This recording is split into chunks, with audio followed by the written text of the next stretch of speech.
Aku pernah dianggap tak berarti. Padahal kunci segalanya ada di tanganku. Dan hari ini, aku memilih untuk merebut hidupku kembali. Sebelum mulai ceritanya, komen dulu kalian dari kota atau negara mana. Aku pengen tahu. Jangan lupa like, subscribe, dan aktifkan lonceng, supaya channel ini makin berkembang. Dinda duduk di kursi ruang tamu, tangannya menggenggam secangkir teh yang sudah mulai dingin. Pandangannya kosong menatap layar televisi yang menyiarkan acara masak glamor. Satu hal yang selalu membuatnya merasa terasing di rumah sendiri. Suara langkah Reza dari lorong membuat dadanya sesak. Setiap langkah suaminya bagai gema dari hinaan yang ia terima sepanjang hari, meski kali ini belum ada kata-kata yang terlontar. Dinda. Suara Reza memecah kesunyian. Nada suaranya yang tajam langsung membuat Dinda tersentak, seperti tubuhnya diseret ke tengah arena pertunjukan yang tidak ia pilih sendiri. Ia berdiri perlahan, mencoba menenangkan diri. Reza sudah tampak menunggu di ruang kerja, sikapnya kaku, rapi, dan dingin, kontras dengan motor butut yang setiap hari dikendarai Dinda untuk pergi ke kantor. Aku dengar kamu masih pakai motor itu ke kantor. Reza menatap tajam, tanpa senyum. Suaranya menembus seperti jarum. Kamu benar-benar tidak malu, ya, di depan teman-teman kerjamu. Dinda menelan ludah. Bibirnya terasa kering, tapi ia berusaha tetap tenang. Ia tahu, menanggapi dengan suara keras hanya akan memperparah keadaan. Namun di dalam hatinya, kemarahan bergejolak. Selama ini, semua aset, rumah, tabungan, properti, resmi atas namanya. Tapi selama bertahun-tahun, ia diperlakukan seperti pembantu. Bahkan sekarang, Reza mempermalukannya di depan orang yang seharusnya menjadi teman dan rekan profesional. Reza, aku hanya pergi ke kantor. Aku tidak ingin merepotkan siapapun, jawabnya pelan, nada suaranya bergetar sedikit. Tidak merepotkan siapapun? Dengan motor butut itu? Kamu tahu betapa memalukannya ini. Reza mengangkat bahu, matanya menatap dingin. Seolah ia menilai Dinda bukan sebagai istri, tapi sebagai kegagalan yang harus dikoreksi setiap saat. Dinda menunduk. Tubuhnya terasa berat, seperti ditindih batu. Ia ingin membantah, ingin menegaskan bahwa semua yang mereka miliki, rumah besar, rekening tak terbatas, aset yang digunakan Reza dan Busari setiap hari, adalah miliknya. Namun kata-kata itu tersangkut di tenggorokannya. Rasa malu yang diinternalisasi sejak lama oleh hinaan Busari membuatnya menelan semua emosi, menempatkannya di posisi yang selalu ia kenal. Diam, tersiksa, dan tak terlihat. Setelah Reza pergi, meninggalkannya sendiri di ruang kerja yang dingin, Dinda merasakan campuran sakit hati dan keputusasaan. Ia berjalan menuju jendela, menatap motor butut yang terparkir di halaman, dan seolah melihat dirinya sendiri tercermin di catbody yang terkelupas. Di sana, di bawah sinar matahari yang mulai redup, ia melihat bukan hanya motor, tapi simbol ketidakadilan yang setiap hari ia hadapi. Ia pemilik semua aset ini, namun perlakuan keluarga suaminya membuatnya merasa tak berdaya. Saat itu, telepon di meja berdering. Maya, sahabatnya sejak kuliah, muncul di layar. Wajah Maya tampak ceria seperti biasa, tapi ada kekhawatiran yang terselip di matanya. Dinda, kamu baik-baik saja? Tanya Maya, suaranya lembut tapi tegas. Dinda menarik napas panjang, mencoba menenangkan diri. Aku baik, jawabnya, tapi suara lelahnya tidak bisa disembunyikan. Maya diam sesaat, lalu berkata dengan nada serius. Dengar, aku tahu ini berat. Tapi sabar sedikit lagi. Jangan biarkan mereka tahu kalau kamu mulai marah. Itu bisa berbalik melawanmu. Dinda menutup mata sejenak. Kata-kata Maya menenangkan, tapi sekaligus menimbulkan ketegangan baru di dalam dirinya. Sabar. Kata itu selalu menjadi mantra yang ia gunakan, tapi sabar kali ini terasa seperti penjara batin. Ia ingin bertindak, ingin membalikkan keadaan, tapi takut membuat Reza dan Busari semakin agresif. Tekanan batin itu seperti bola api yang terus membakar dari dalam, panas tapi tidak terlihat oleh orang lain. Malamnya, saat Reza dan Busari makan malam bersama, Dinda duduk di meja, mencoba menelan rasa sakit dan malu. Busari, dengan tatapan menilai dari seberang meja, menyindir. Kamu masih mau pakai motor itu? Di usia seperti ini, sungguh memalukan.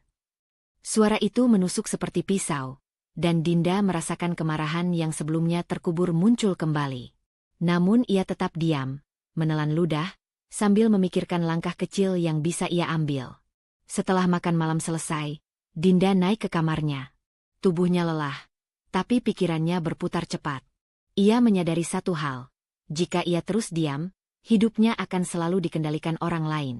Jika ia mulai bersuara atau mengambil tindakan, risiko pasti akan datang. Reza dan Busari bisa menentangnya lebih keras. Pilihan yang ia miliki saat ini adalah sabar atau bertindak, dan bahkan keputusan untuk diam pun sekarang terasa seperti perjudian batin. Ia membuka laptop, menatap rekening dan dokumen keluarga yang tersebar di meja kerja.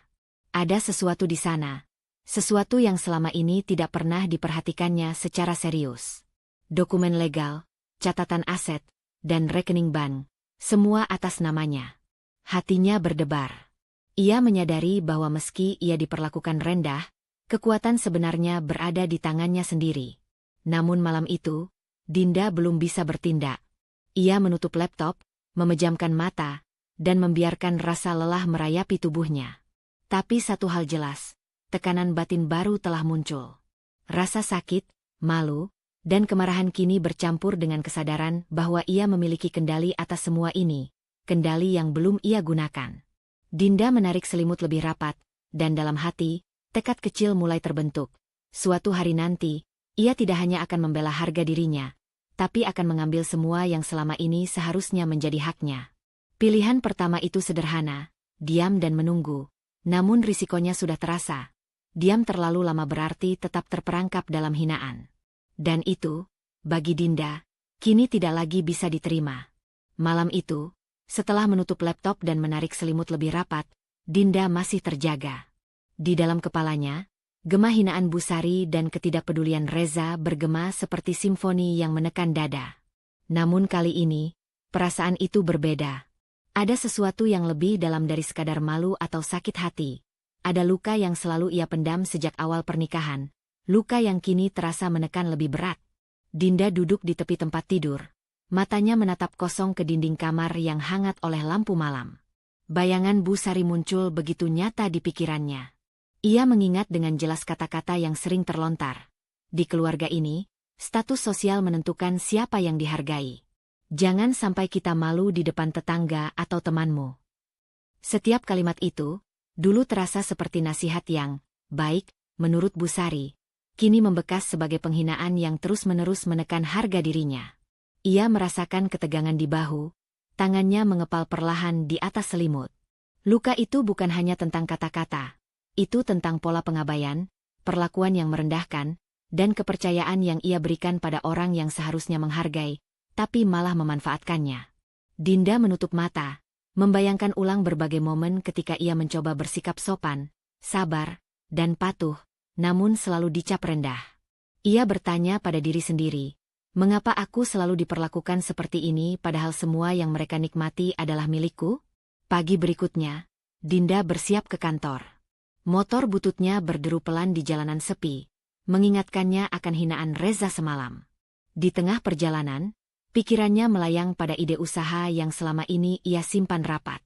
Ia ingin memulai sebuah proyek kecil, sesuatu yang bisa membuktikan kapasitas dan independensinya.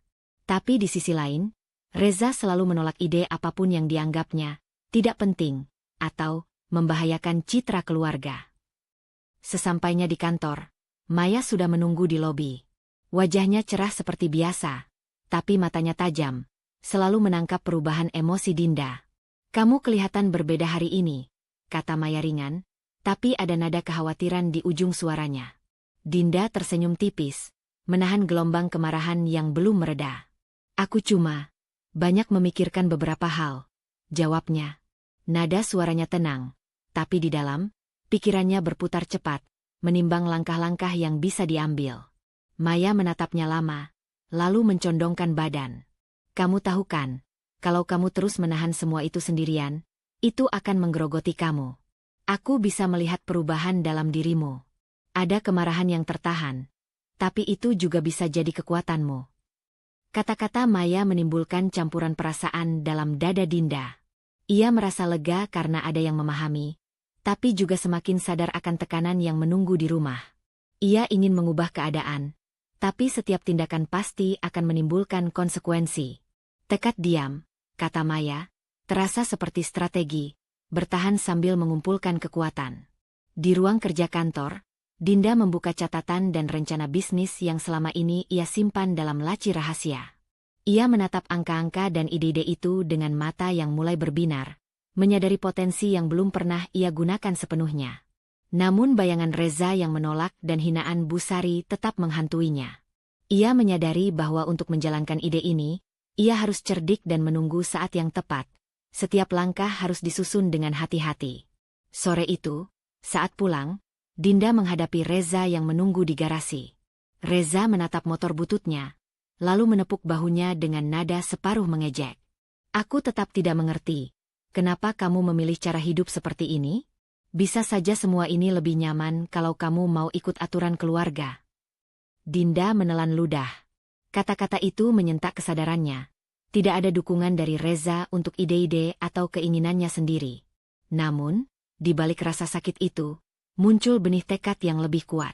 Ia menyadari satu hal. Selama ini ia menahan diri untuk menyesuaikan diri dengan kehendak orang lain. Tapi kini, ia mulai memikirkan strategi untuk melangkah tanpa tergantung pada persetujuan Reza. Malamnya, Dinda duduk kembali di kamarnya, membuka laptop untuk meninjau ulang dokumen rumah dan aset yang selama ini ia abaikan. Ada kepuasan yang perlahan muncul saat ia menyadari bahwa kendali ada di tangannya, meski belum terlihat oleh Reza atau Bu Sari. Perasaan itu bercampur antara lega, waspada, dan semangat yang tertahan. Ia merasakan tekanan baru di dalam dirinya, bukan lagi malu atau sakit hati, tetapi dorongan batin untuk mengambil langkah pertama, perlahan dan strategis. Sebelum tidur, Dinda menulis di jurnal pribadinya, kata-kata yang menenangkan sekaligus menantang dirinya sendiri. Aku harus bersabar, tapi aku tidak bisa diam selamanya. Ada cara untuk membalikkan keadaan, dan aku akan menemukannya. Malam itu, Dinda memejamkan mata dengan tubuh lelah, tapi pikirannya tetap berputar. Tekanan batin baru telah muncul, bukan hanya menghadapi hinaan, tapi mulai merencanakan jalan untuk membebaskan diri dan membuktikan harga diri. Keputusan kecil berisiko pun mulai terbentuk. Apakah ia akan mulai mengumpulkan bukti dan rencana usaha diam-diam, atau tetap menunggu situasi sempurna? Dan di dalam hati, Dinda tahu, sabar bukan lagi pilihan pasif. Sabar kini menjadi strategi. Tapi setiap strategi membawa risiko, dan langkah pertamanya akan menentukan arah konflik yang lebih besar nanti. Luka lama muncul ke permukaan, kemarahan mulai membentuk tekad diam, kesadaran akan kemampuan pribadi, tekanan batin meningkat, keputusan kecil berisiko muncul, mulai merencanakan langkah diam-diam. Sore itu, Dinda berdiri di depan cermin besar di ruang rias, menatap bayangannya sendiri.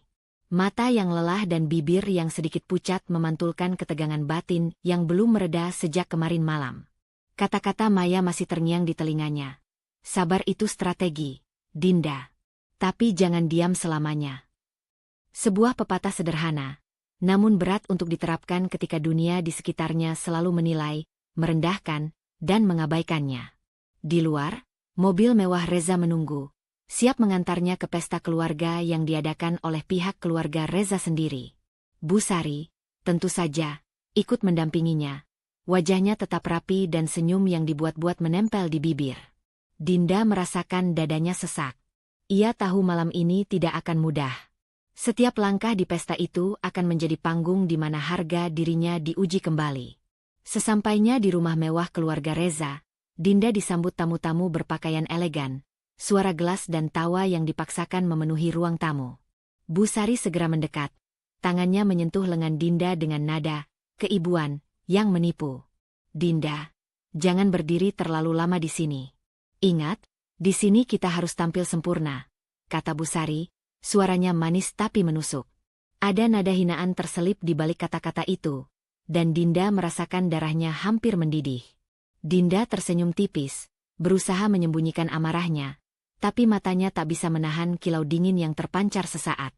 Di depannya, para tamu tertawa dengan sopan, beberapa bahkan menatapnya dengan pandangan hangat, tanpa sadar bahwa perlakuan Bu Sari adalah ujian yang dipaksakan. Dinda merasakan campuran malu dan marah, tetapi kali ini, ada sesuatu yang berbeda. Ia menahan diri bukan karena takut, melainkan karena sedang mengamati, mengukur, dan menyusun strategi. Di tengah pesta, saat Dinda berbicara dengan salah satu kerabat Reza, Busari mendekat lagi. "Ah, kamu memakai gaun itu saja?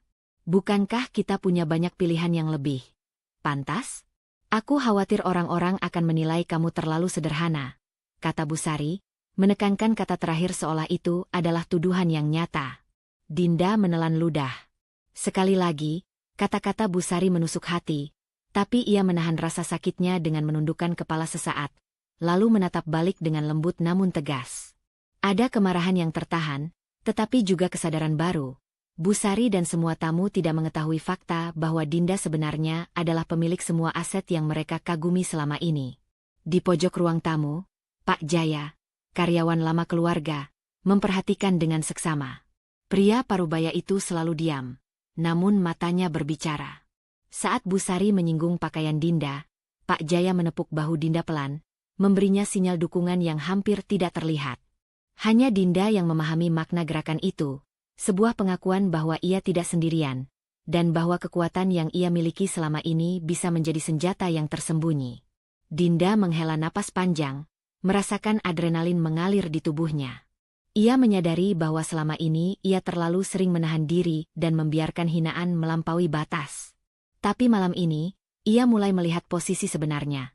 Ia memiliki kendali atas semua hal yang tampak penting bagi Busari dan Reza, kendali yang belum pernah ia tunjukkan.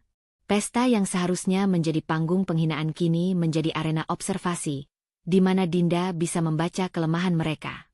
Reza mendekat, matanya menyapu Dinda dengan tatapan acuh. "Kamu terlihat lumayan rapi malam ini," katanya, nada suaranya setengah menghina, setengah memuji. Dinda tersenyum tipis, menyembunyikan kegelisahan yang baru saja muncul. Ia tahu, pujian itu kosong, tetapi juga menjadi bukti bahwa Reza dan Busari selalu menilai dari permukaan. Mereka belum menyadari siapa yang sebenarnya memegang kendali. Sepanjang malam, Dinda bergerak di antara tamu-tamu, mendengar bisik-bisik dan komentar halus yang dipakai Busari untuk merendahkannya. Setiap kata, setiap tatapan, membuat tekanan batin meningkat, namun kali ini, tekanan itu berubah menjadi bahan bakar. Ia mulai merencanakan langkah-langkah kecil yang bisa ia lakukan, bukan dengan konfrontasi terbuka, tapi dengan strategi tersembunyi. Pak Jaya terus memberi isyarat halus, memastikan Dinda bahwa ia memiliki sekutu. Ketika pesta hampir usai, Dinda menepi di balkon, menarik udara malam yang dingin ke paru-parunya. Ia menatap rumah mewah di seberang taman, bayangan lampu yang menyorot jalan masuk, dan tersenyum tipis. Satu hal jelas, meski selama ini ia diperlakukan hina, posisi sebenarnya lebih kuat daripada yang mereka kira. Semua aset dan kontrol yang tersembunyi adalah miliknya. Ia hanya harus menunggu saat yang tepat untuk menggunakannya. Namun malam itu, keputusan pertama mulai muncul. Ia tahu bahwa untuk membalikan keadaan, langkah pertama harus diam-diam, mengumpulkan informasi, membaca pola Reza dan Busari, dan menyusun strategi. Tekanan batin baru muncul, berbeda dari kemarahan dan sakit hati sebelumnya. Kini ada ketegangan yang bercampur dengan perhitungan, dengan rasa ingin bertindak tanpa menimbulkan reaksi berlebihan dari mereka. Dinda menutup matanya sejenak sebelum meninggalkan balkon. Ia merasakan campuran lega dan kewaspadaan. Malam ini, ia belum bisa bertindak, tapi kesadaran akan posisi kekuatannya sudah membakar semangatnya. Pilihan kecil berisiko muncul. Apakah ia mulai mencatat semua perilaku Busari, semua keputusan Reza, atau menunggu kesempatan sempurna untuk mengambil alih? Setiap pilihan membawa risiko, dan Dinda tahu bahwa langkah pertamanya akan menentukan arah konflik yang lebih besar. Dengan napas panjang, Dinda melangkah kembali ke dalam pesta, wajahnya tenang, bibirnya tersenyum tipis, tapi matanya menyiratkan tekad baru. Ia tidak lagi menjadi korban. Malam itu, luka lama mulai memunculkan strategi baru, dan tekanan batin baru telah menanti langkah pertamanya. Rasa sakit dari hinaan terbuka, kemarahan berubah menjadi kesadaran kekuatan pribadi, tekanan batin meningkat, muncul keputusan kecil berisiko, mengamati, merencanakan langkah diam-diam. Sejak pesta keluarga malam lalu, pikiran Dinda tak pernah tenang. Bayangan hinaan Bu Sari, tatapan acuh Reza, dan bisikan dukungan Pak Jaya terus berputar di kepalanya. Ia menyadari satu hal, posisinya sebenarnya lebih kuat daripada yang terlihat, tetapi kekuatan itu masih tersembunyi, belum ia gunakan. Malam itu, tidur hanya menjadi jeda sementara bagi otak yang tak pernah berhenti merencanakan. Keesokan harinya, Dinda memasuki ruang kerja yang luas, tempat dokumen-dokumen keuangan keluarga tersusun rapi. Namun, begitu ia membuka lemari arsip, hatinya mengecil. Bu Sari, dengan gaya angkuh dan rapi seperti biasanya, duduk di kursi di seberangnya, tangan menekuk di meja, tatapan tajam menembus Dinda. Mulai hari ini, semua pengeluaran keluarga akan melalui persetujuanku, kata Bu Sari, suaranya lembut tapi penuh otoritas. Aku ingin memastikan semuanya tertata sesuai standar keluarga. Dinda menelan ludah. Kata-kata itu terdengar manis di telinga orang lain, tapi baginya itu adalah penghilangan hak. Ia, pemilik sah dari semua aset ini, tiba-tiba diposisikan seolah tidak memiliki suara dalam urusan yang secara hukum adalah miliknya sendiri. Tubuhnya kaku, perasaan marah dan terperangkap bercampur menjadi satu. Reza muncul di pintu, menatapnya dari atas kursi. Dinda, Bu Sari benar. Kamu harus memutuskan fokusmu. Apakah kamu akan membantu keluarga atau tetap memikirkan dirimu sendiri? Tidak bisa keduanya, katanya, nada suaranya setengah memaksa, setengah membenarkan dirinya sendiri. Dinda terdiam. Kalimat itu menekan seperti batu di dadanya. Ia menyadari dilema yang selama ini terasa samar. Reza selalu menuntut kepatuhan, Bu Sari selalu menuntut kesempurnaan, dan ia selalu berada di tengah, menelan perintah dan hinaan. Kini, tuntutan itu jelas, eksplisit, dan tidak bisa diabaikan. Pak Jaya, yang berdiri di pojok ruang kerja, memperhatikan interaksi itu dengan seksama. Sekali lagi, ia memberikan isyarat kecil, menepuk bahu Dinda dengan ringan, sinyal bahwa ia tetap memiliki sekutu, bahkan ketika seluruh dunia seolah menekannya. Dinda menatap Pak Jaya sebentar, lalu mengalihkan pandangan ke dokumen yang terbuka di meja. Di situ, ia menemukan titik kontrol yang mungkin bisa digunakan. Catatan keuangan, dokumen aset, dan perjanjian lama yang belum disentuh Reza atau Bu Sari. Dinda menarik napas panjang. Tekanan batin meningkat, bukan hanya karena perintah Reza atau pengawasan Bu Sari, tapi karena kesadaran baru. Jika ia tidak segera bertindak, haknya akan terus diabaikan, bahkan disalahgunakan. Rasa sakit hati yang lama tersembunyi kini bercampur dengan dorongan untuk mengambil kendali. Reza melangkah lebih dekat, mencondongkan tubuh ke arah Dinda. Aku tidak ingin melihat kamu membuang waktu untuk hal-hal yang tidak penting. Fokus pada keluargamu, Dinda. Itu prioritasmu sekarang, katanya, seperti seorang hakim yang menuntut kepatuhan mutlak. Dinda menatap Reza sejenak, merasakan campuran emosi yang sulit diurai. Ada marah, sakit hati, tapi juga tekad. Ia sadar, kata-kata Reza tidak hanya menekan, tapi juga mengungkap kelemahan dalam hubungan mereka, ketergantungan emosional dan posisi yang selama ini ia biarkan. Ia harus memutuskan apakah akan tetap tunduk, atau mulai menyusun langkah untuk mengubah keadaan. Saat itu, pikiran Dinda melayang pada pesta malam sebelumnya, pada tatapan dukungan Pak Jaya yang tersembunyi di antara tamu, pada bisikan Maya yang menekankan sabar sebagai strategi. Ia menyadari sesuatu. Kekuatan yang ia miliki tidak hanya fisik atau legal, tapi juga psikologis. Ia bisa menahan hinaan, memanipulasi persepsi, dan merencanakan langkah diam-diam tanpa harus konfrontatif saat ini. Dinda menutup mata sebentar, membiarkan napasnya stabil. Ia menyadari bahwa fokus pada membantu keluarga atau memikirkan diri sendiri bukan sekadar pilihan praktis. Itu adalah jebakan untuk menekan harga dirinya. Ia tidak bisa lagi membiarkan Reza atau Bu Sari menentukan arah hidupnya. Tekadnya untuk membalik keadaan semakin kuat, meski langkah pertama belum jelas. Sepanjang sore, Dinda memindahkan dokumen-dokumen di meja kerja, membuka catatan lama, dan menandai poin-poin penting yang bisa menjadi dasar strategi masa depan. Tekanan baru muncul. Setiap tindakan harus berhati-hati, karena satu langkah salah bisa memicu kecurigaan Bu Sari, atau membuat Reza menentangnya lebih keras. Namun tekanan itu bukan lagi murni rasa takut.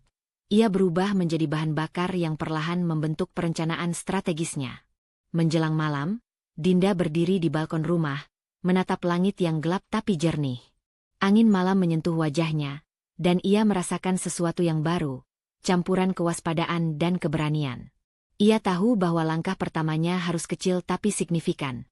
Sesuatu yang tidak bisa langsung terlihat oleh Busari atau Reza, namun tetap menegaskan hak dan kontrolnya.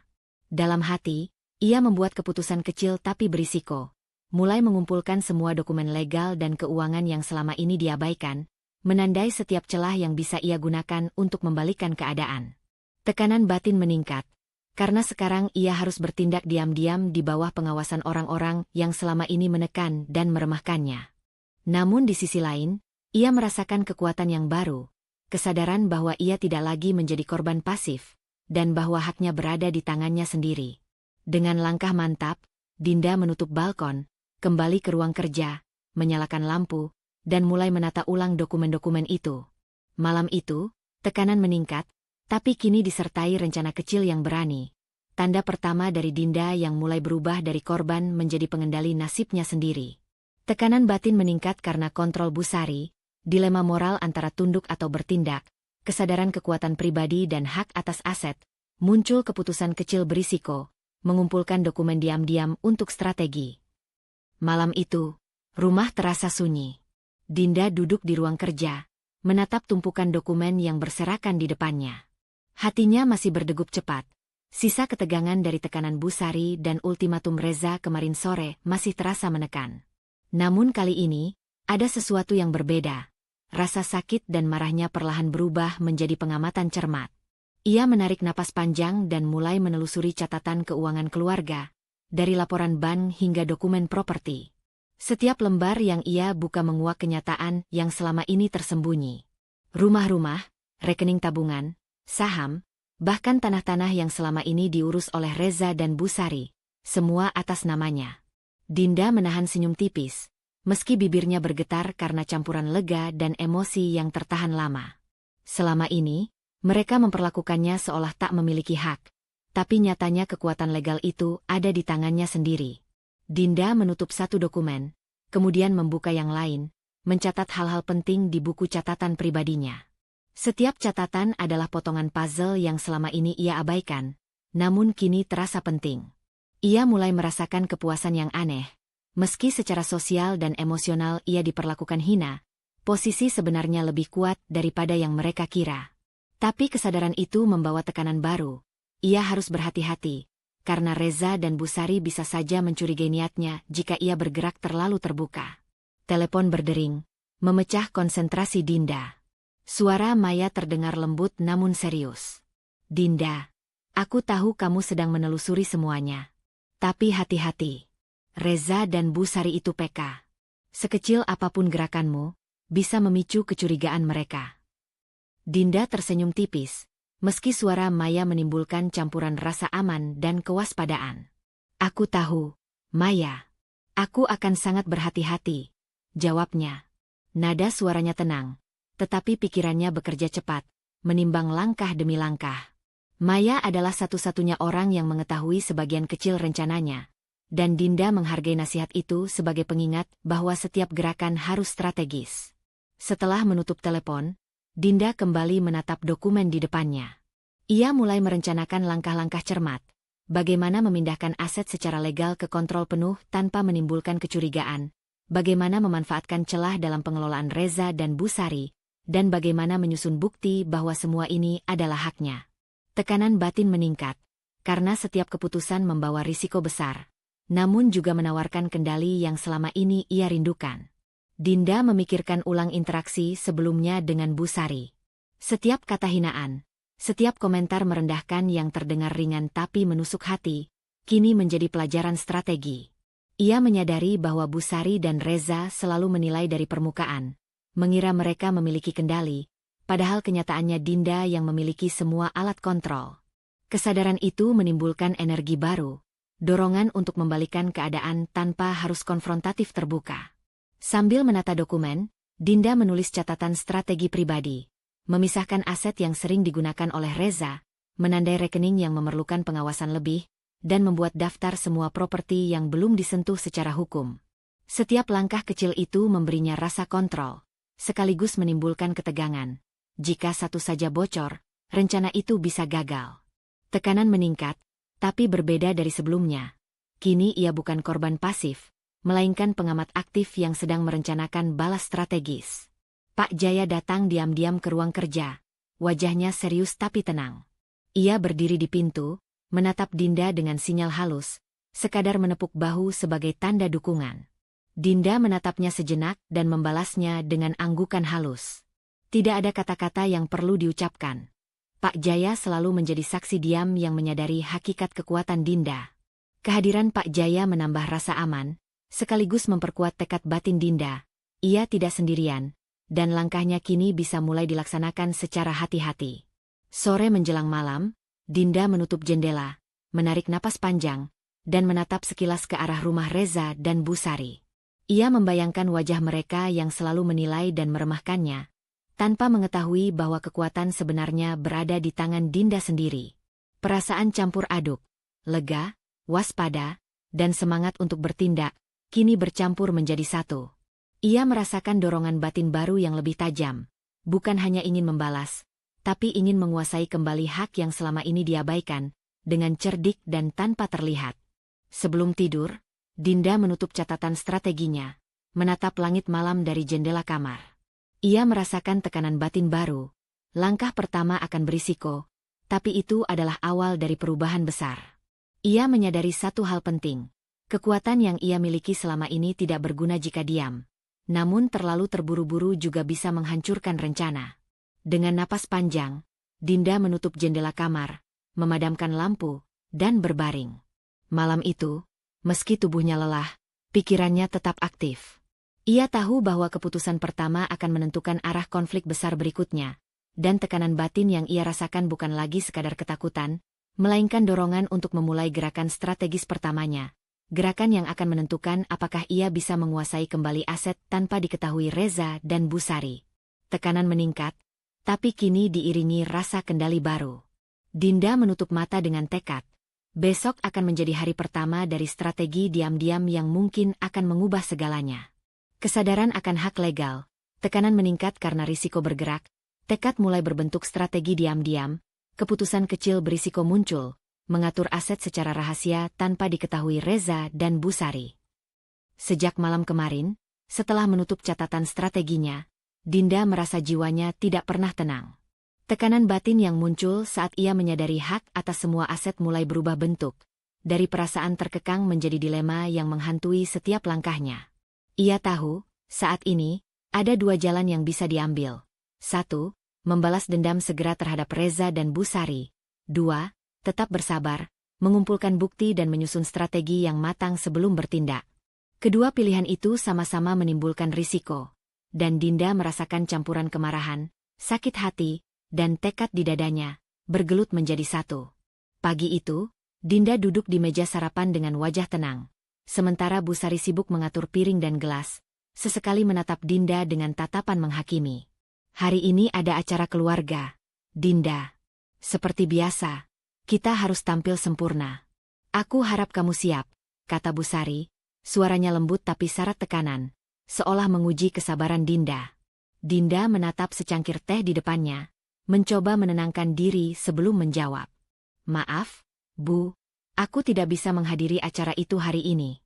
Aku ada beberapa urusan penting yang harus kuselesaikan, jawabnya dengan nada tenang, tetapi setiap kata terasa seperti benturan halus antara keberanian dan ketakutan. Reza, yang baru saja masuk dari garasi, menatapnya tajam. Kamu tidak bisa begitu saja menolak. Acara itu penting, Dinda. Jangan pikir kamu bisa seenaknya, kata Reza dengan nada kasar yang membuat darah Dinda berdesir. Dinda menarik napas panjang. Kemarahan muncul seketika, tetapi ia menahannya. Kali ini, ia menyadari, reaksi spontan, marah di tempat, bisa mengacaukan rencananya. Ia menatap Reza, matanya menyiratkan ketegasan yang sebelumnya jarang terlihat. Aku mengerti pentingnya acara itu, tapi aku benar-benar tidak bisa hadir. Aku harus fokus menyelesaikan urusan yang mendesak, jawabnya tegas. Reza meneguk amarahnya, Wajahnya memerah. Kamu selalu mengutamakan urusanmu sendiri. Jangan lupakan tanggung jawabmu sebagai bagian dari keluarga ini. Bentaknya, suara meningkat, hampir memecah kesunyian pagi itu. Dinda merasakan campuran sakit hati dan kemarahan yang membakar. Tapi kali ini berbeda. Ia tidak lagi menunduk, tidak lagi menelan hinaan. Ada sesuatu yang baru dalam dirinya. Kesadaran bahwa hak dan kontrolnya atas aset keluarga memberinya kekuatan yang tidak dimiliki Reza atau Busari. Namun tekanan batin meningkat karena ia masih harus berhati-hati. Satu gerakan salah bisa menimbulkan kecurigaan, atau lebih buruk, konfrontasi terbuka. Setelah sarapan, Dinda pergi ke ruang kerjanya. Pak Jaya tampak sudah berada di sana, menyiapkan berkas seperti biasa. Ia menatap Dinda dengan mata penuh pengertian, sekadar memberi dukungan diam-diam. Dinda membalasnya dengan anggukan halus, mengetahui bahwa kehadiran Pak Jaya memberi rasa aman sekaligus menguatkan tekad batinnya. Dinda membuka catatan keuangan dan dokumen aset lagi, menandai setiap titik lemah dalam pengelolaan Reza dan Busari.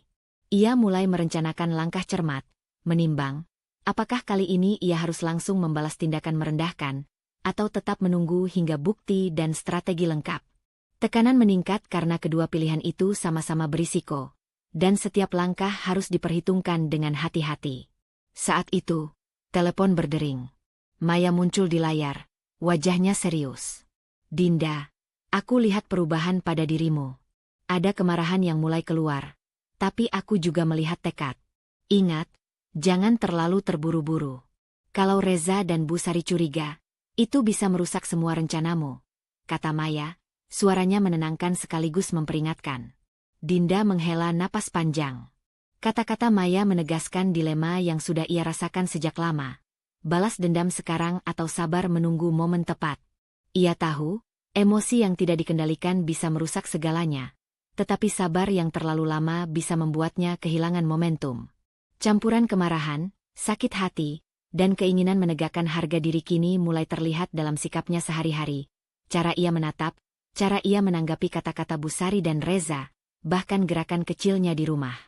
Sore menjelang malam, Dinda berjalan di balkon rumah, menatap kota yang mulai gelap diterangi lampu-lampu jalan. Angin malam menyentuh wajahnya, membawa ketenangan sekaligus ketegangan. Ia menyadari satu hal, langkah pertamanya harus kecil tapi cermat. Langkah yang bisa memperlihatkan kekuatannya tanpa memancing reaksi terbuka dari Busari atau Reza. Tekanan batin meningkat. Karena sekarang bukan hanya tentang menahan marah, tapi tentang merencanakan aksi strategis yang pertama. Dalam hati, Dinda menuliskan catatan mental, identifikasi semua aset yang sering digunakan Reza, catat setiap keputusan Busari yang dapat dimanfaatkan, simpan bukti secara diam-diam, dan tetap bersabar hingga saat yang tepat. Tekanan batin baru muncul, dilema moral antara balas dendam instan dan strategi matang terasa membebani. Tetapi juga membentuk tekad yang lebih kuat daripada sebelumnya. Malam itu, sebelum menutup laptop, Dinda menatap ke jendela kamar. Cahaya lampu jalan menembus gelap, seperti menggambarkan jalan yang panjang dan berliku di depannya. Ia tahu, keputusan kecil berikutnya akan menentukan arah konflik besar. Apakah ia akan menunjukkan sedikit kekuatan untuk menguji reaksi, atau tetap diam sepenuhnya untuk mengumpulkan bukti? Tekanan batin meningkat. Tetapi kini ada dorongan baru. Langkah pertamanya harus berani, cermat, dan rahasia. Awal dari perubahan besar yang selama ini ia tunggu. Dilema moral, balas dendam atau sabar. Kemarahan dan sakit hati terlihat mulai mempengaruhi sikap, tekanan batin meningkat, muncul keputusan kecil berisiko, merencanakan langkah diam-diam sambil menguji reaksi Reza dan Busari. Tekanan batin yang Dinda rasakan sejak malam sebelumnya belum juga surut. Keputusan kecil yang ia ambil, menahan diri, mengamati, dan merencanakan langkah dengan diam-diam, membuat pikirannya terus bekerja bahkan ketika tubuhnya berusaha beristirahat. Ia tahu, fase ini adalah titik rawan. Terlalu cepat bergerak bisa menghancurkan segalanya. Terlalu lama menunggu bisa membuatnya kehilangan kendali. Pagi itu, suasana rumah terasa lebih kaku dari biasanya. Busari duduk di ruang tamu dengan sikap tegak, seolah sedang menunggu momen penting. Reza mondar-mandir sambil sesekali melirik ponselnya. Dinda baru saja menuangkan teh ketika bel pintu berbunyi. "Ah, itu pasti Andi," kata Busari cepat, nada suaranya berubah lebih ramah. Nama itu membuat jantung Dinda berdegup lebih cepat. Andi adalah pengacara keluarga, orang kepercayaan Bu Sari yang selama ini mengurus dokumen legal dan urusan aset. Dinda menyadari, kemunculan Andi bukan kebetulan. Ada sesuatu yang sedang disiapkan, dan ia harus ekstra waspada. Andi masuk dengan senyum profesional, menjabat tangan Bu Sari dan Reza dengan akrab. Tatapannya kemudian beralih ke Dinda, singkat dan datar, seolah ia hanyalah bagian formalitas dalam ruangan itu. Saya kesini untuk memastikan beberapa dokumen aset sudah rapi dan sesuai, kata Andi, membuka map coklat tebal yang dibawanya. Dinda menunduk sedikit, berpura-pura tidak terlalu tertarik. Di dalam dirinya, alarm sudah berbunyi keras. Ia tahu, inilah saat yang tepat untuk menguji sejauh mana pengetahuannya sendiri. Saat Andi membuka lembar demi lembar dokumen, Dinda memperhatikan dengan saksama. Matanya menangkap detail-detail kecil yang dulu tidak pernah ia pedulikan. Nomor sertifikat, tanggal, dan nama yang tercantum. Ada yang janggal. Ketika Andi menyebutkan satu properti atas nama Reza sebagai aset keluarga, Dinda merasakan sentakan di dadanya. Ia ingat jelas dokumen yang ia telusuri beberapa malam lalu. Properti itu, secara sah, terdaftar atas namanya. Bukan atas nama Reza, bukan pula Bu Sari. Namun Dinda tetap diam. Ia menundukkan kepala, memainkan jemarinya, menampilkan citra perempuan yang lemah dan tidak paham urusan hukum. Di balik sikap itu, pikirannya bekerja cepat. Ketidaksesuaian ini bukan kesalahan kecil. Entah disengaja atau tidak, ini adalah celah, dan celah itu bisa menjadi senjata. Reza melirik Dinda, keningnya sedikit berkerut. Kamu paham kan, semua ini demi kelancaran keluarga, katanya, seolah sedang menguji reaksinya. Dinda mengangguk pelan. Iya, jawabnya singkat, suaranya nyaris tak terdengar. Sikap patuh itu membuat Reza sedikit lengah, meski rasa curiga mulai tumbuh di balik tatapannya. Ia merasa ada perubahan pada Dinda akhir-akhir ini, lebih tenang, lebih berhati-hati, namun ia belum menyadari betapa dalam pengetahuan Dinda tentang semua yang sedang dibicarakan. Pak Jaya, yang sejak tadi berdiri di dekat rak buku, mengamati suasana dengan tenang. Saat mata Dinda dan Pak Jaya bertemu sejenak, pria itu memberi anggukan kecil. Dukungan diam-diam yang membuat Dinda semakin yakin. Ia tidak sendirian, dan instingnya tidak salah. Setelah Andi berpamitan, Bu Sari langsung mengambil alih pembicaraan. Mulai sekarang, semua urusan aset akan lebih terpusat. Supaya tidak ada kesalahan, katanya sambil melirik Dinda, senyum tipis terukir di wajahnya. Dinda tersenyum balik, senyum yang dibuat dengan susah payah. Di dalam hatinya, ada campuran marah dan geli. Mereka begitu yakin Dinda tidak tahu apa-apa, begitu percaya bahwa kendali sepenuhnya ada di tangan mereka. Padahal, ketidaksesuaian dokumen yang baru saja ia temukan adalah bukti awal bahwa permainan ini bisa dibalikan. Siang harinya, Dinda bertemu Maya di sebuah kafe kecil dekat kantor. Ia menceritakan kemunculan Andi dan kejanggalan dokumen itu dengan suara pelan. Maya mendengarkan dengan serius, alisnya berkerut. Ini berbahaya, kata Maya akhirnya. Kalau mereka sampai tahu kamu sadar soal ketidaksesuaian itu, mereka bisa bergerak lebih cepat. Kamu harus tetap terlihat lemah. Dinda mengangguk. Nasihat itu masuk akal, meski menekan harga dirinya. Berpura-pura lemah bukan hal mudah, apalagi setelah semua hinaan dan tekanan yang ia terima. Namun ia tahu, strategi ini menuntut pengorbanan emosional. Sore menjelang, Dinda kembali ke rumah dengan sikap yang sama. Patuh, tenang, dan tidak banyak bicara. Reza beberapa kali menatapnya, seolah mencari celah, namun Dinda tidak memberi apa-apa. Di dalam kamarnya, ia mengunci pintu dan membuka kembali catatan pribadinya. Ia menuliskan dengan rapi setiap ketidaksesuaian yang ia temukan, lengkap dengan tanggal dan dokumen pendukung. Tekanan batin meningkat. Setiap baris yang ia tulis adalah langkah mendekati konfrontasi besar, meski masih jauh dari waktu yang tepat. Ia sadar, berpura-pura lemah terlalu lama bisa menggerogoti jiwanya sendiri. Namun saat ini, itulah satu-satunya cara untuk tetap berada di depan permainan tanpa memancing kecurigaan. Malam itu, Dinda berdiri di depan cermin, menatap dirinya sendiri. Wajahnya tampak tenang, tapi matanya menyimpan api kecil yang belum padam. Ia berjanji pada dirinya sendiri, ini hanya sementara. Kelemahan yang ia tampilkan adalah topeng, bukan jati dirinya.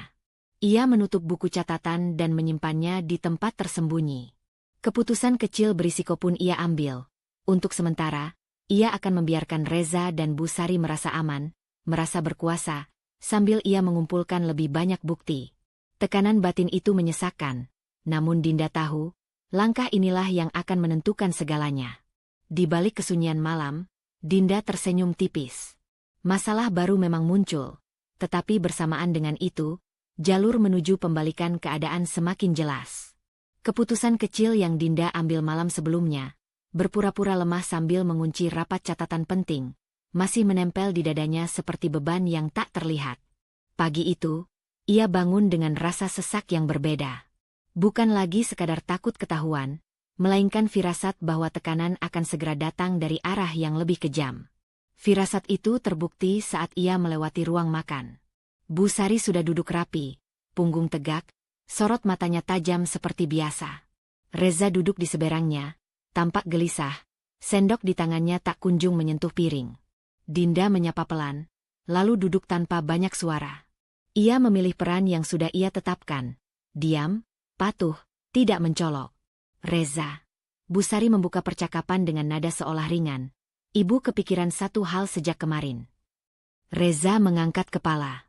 Soal apa, Bu? Bu Sari melirik Dinda sekilas, lalu kembali menatap putranya. Soal pengelolaan aset. Ibu rasa, akan lebih baik kalau urusan itu dipegang orang yang benar-benar paham dan fokus. Bukan orang yang pikirannya kemana-mana. Kalimat itu terdengar sederhana, tapi Dinda merasakan tusukan tajam. Ia tahu siapa yang dimaksud. Tangannya mengencang di pangkuan, namun wajahnya tetap datar. Reza menghela napas. Maksud ibu, Dinda. Ibu tidak menyebut nama, jawab Bu Sari cepat. Senyum tipis muncul di bibirnya. Tapi lihat saja. Selama ini dia tidak pernah terlibat serius. Lagi pula, apa gunanya melibatkan orang yang tidak mengerti apa-apa? Kata-kata itu menampar harga diri Dinda, meski ia sudah terbiasa. Yang berbeda kali ini adalah konteksnya. Bu Sari tidak sekadar menghina, ia sedang menanam ide. Ide untuk menyingkirkan Dinda sepenuhnya dari pengelolaan aset yang sesungguhnya adalah miliknya. Reza terdiam. Dinda bisa melihat konflik kecil di wajah suaminya, antara kebiasaan mengikuti ibunya dan rasa curiga yang mulai tumbuh. Aku pikir, kita bisa pertimbangkan, kata Reza akhirnya, suaranya ragu namun tetap condong pada Bu Sari. Itu cukup. Satu kalimat yang membuat posisi Dinda terasa semakin terjepit. Siang harinya, Dinda mengurung diri di kamar. Ia duduk di tepi ranjang, menatap dinding kosong. Di kepalanya, dua suara saling bertabrakan. Satu suara menuntut keadilan. Ambil saja semua aset itu sekarang, buka kebenaran, hentikan penghinaan ini. Suara lain berbisik lebih pelan, namun menusuk. Jika ia bergerak terlalu cepat, Reza dan Bu Sari bisa memutarbalikkan segalanya, bahkan menjadikannya musuh keluarga di mata hukum. Dilema moral itu melelahkan. Mengambil alih aset sepenuhnya berarti menegakkan haknya, tetapi juga berarti menghancurkan orang-orang yang, setidaknya secara formal, adalah keluarganya. Dinda bertanya pada dirinya sendiri, sampai sejauh mana ia sanggup melangkah tanpa kehilangan sisi kemanusiaannya.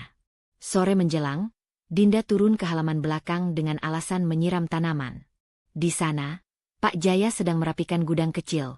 Tangannya cekatan meski rambutnya sudah memutih. Kehadiran pria itu selalu membawa ketenangan aneh bagi Dinda, seperti jangkar di tengah badai. Pak Jaya, sapa Dinda pelan. Pak Jaya menoleh, lalu tersenyum tipis. Ibu kelihatan pucat hari ini. Kalimat sederhana itu hampir membuat Dinda runtuh. Ia menahan diri, lalu berkata, ada banyak hal yang saya tidak mengerti, Pak. Pak Jaya mengangguk, seolah memahami lebih dari yang terucap. Ia mendekat sedikit, suaranya direndahkan. Kadang, yang tidak kita mengerti justru disembunyikan di tempat yang paling dekat. Dinda menatapnya, bingung. Di lemari besi kecil dekat ruang kerja Bu Sari, lanjut Pak Jaya pelan, ada map lama. Dokumen legal yang jarang dibuka. Dulu, almarhum ayah Reza selalu menyimpannya sendiri. Jantung Dinda berdegup kencang. Ia tidak perlu penjelasan panjang. Petunjuk itu jelas. Ada dokumen yang bisa menjadi senjata. Pak Jaya tidak berkata lebih banyak, seolah sadar bahwa setiap kata tambahan bisa berbahaya. Namun tatapan matanya penuh keyakinan. Dukungan tanpa syarat yang membuat Dinda merasa sedikit lebih kuat. Malam itu, suasana rumah kembali tegang. Bu Sari dan Reza berbincang di ruang tamu dengan suara tertahan, tapi cukup jelas untuk didengar.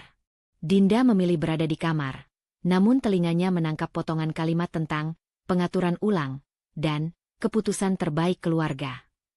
Ia duduk di meja kecil, membuka kembali catatan pribadinya.